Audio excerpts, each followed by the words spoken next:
Hello, and today we're doing a quick tutorial on how to use GetGoodDrums with multiple outputs in Logic Pro. Here's Logic Pro 11 on OS Sequoia, and we're going to be working with Contact version 8 today, but it's largely similar no matter which version we're using there. So first thing we're going to do, we're going to create an empty software MIDI track, and it's going to come up here. And then in our instruments, we're going to go to Contact 8. And in here, we can select how many outputs that's going to have. Whether you want 16 monos, 25, 8 stereo, 8 mono. You can select which of those you want. We're just going to go for 16 mono just now. And that's going to open up our Contact player. I'll go get an instance of Modern and Massive opened up. So you've got the basic interface here. But first, we're going to want to switch to Classic View in Contact. And then we're going to want to open the outputs pane at the bottom. And it is going to show what is going to any output at any given time. So what we're going to do here, we're going to change it to match what we set up for this Contact. So we want to have 16 channels, which have one part each to them. And we're going to go from host out 1, ascending output. So it'll do 1, 2, 3, 4, 5, etc. And we want to delete the existing channels before creating new ones. And you'll see here, we've now got all of these outputs along the bottom. What we can now do is we can go in and we can set up the different outs, because if you look just now, everything that we're doing on the different parts of the kit are all just appearing on channel 1. What we can do then, so we're going to go into our kick drum, and I want to send this to channel 2.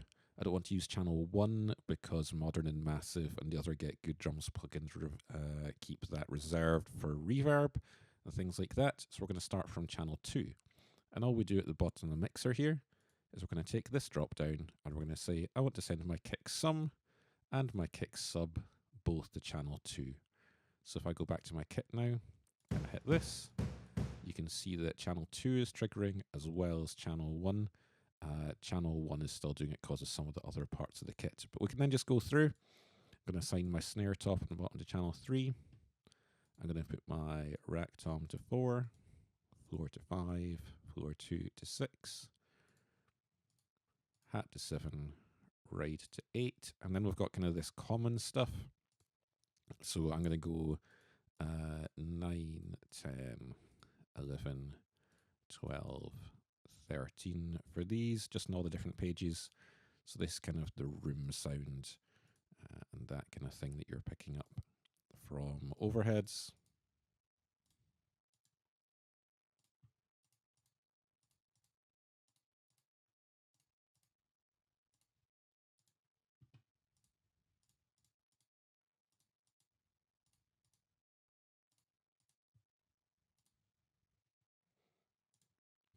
So with all those set, we can now see that as I hit different parts of the kit, different parts along the bottom are playing here. So that is now going to the multiple outputs. Then in Logic, if we bring up the mixer using X, we should now have this plus and minus showing here. And we can now press this and it will do up to the maximum number we've created. So that's 16 mono tracks there.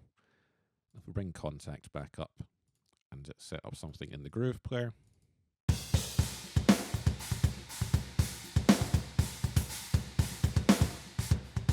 we can then see all the different parts of the kit coming into their different channels here. Kick, snare, one of the rides, some of that's toms, and then we've got different cymbals and then the room sounds here. You can see there's nothing coming into channel 1 currently. But if I was to come in and go to my snare drum, say, and say that I want to start bringing in some reverb, you can now see that we've got some of that coming in on channel 1 as well. We can turn that off and we can go back. So that is now sending that out. That's your drums now routed to multiple channels, so you can mix as you want, you can EQ as you want, you can add audio effects to all the different channels as you desire, and then use that when you are mixing your tracks. That's it. If you found this useful, then please like and subscribe to this channel.